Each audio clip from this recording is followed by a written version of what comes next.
On est parti tôt le matin en direction Londres, là où vous avez les locaux de Compass Box, pour rencontrer John Glaser dans l'idée de faire un assemblage spécialement pour le bar, donc un assemblage qui servirait tant en cocktail qu'à la dégustation. On est arrivé chez Compass Box, c'était très cool, c'est un local, je ne m'attendais pas trop à ça, mais c'est comme un studio d'enregistrement en fait, donc c'est assez sympa.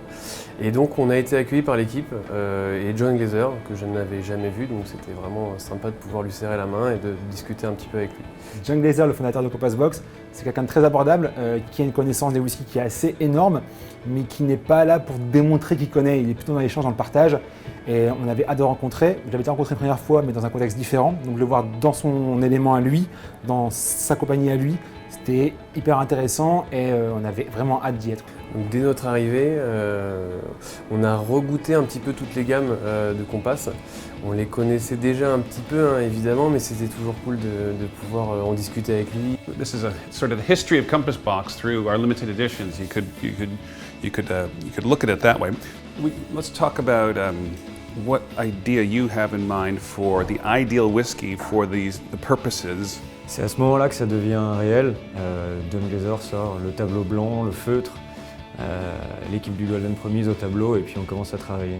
Les premières questions arrivent, donc vous voulez de la tourbe, oui ou non, qu'est-ce que vous aimeriez comme style de whisky, il nous demande des mots-clés et on se rend compte que le chef d'orchestre prend vraiment son rôle et arrive à dessiner déjà on va dire une esquisse de ce que notre futur whisky va être.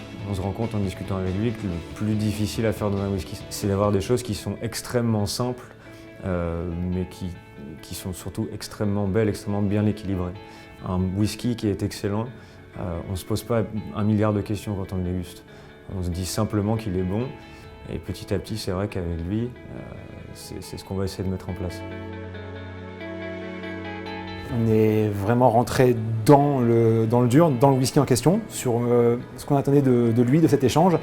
Donc on a évoqué à la fois le degré alcoolique qu'on aimerait avoir, qui aussi en cocktail rentre très bien, un whisky qui soit influencé par différentes maisons qu'on connaissait bien, comme Codilat, Talisker ou encore Clynelish, d'avoir quelque chose qui était à la fois fumé, tourbé, mais qui ne soit pas non plus quelque chose de très puissant, quelque chose d'assez fin, d'un peu délicat également.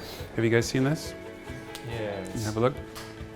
Et c'est vrai qu'on prend encore plus conscience à ce moment-là qu'un jour peut-être que notre bouteille sera sur l'étagère.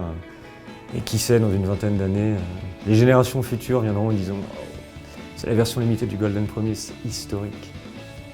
What's the balance between the Clynelish and Talisker that we feel? Donc on prend un petit peu de ci, un petit peu de ça, on fait une première recette, on en fait une deuxième avec des pourcentages différents. Et le but va être de se rapprocher pas à pas de ce qu'on recherche le plus.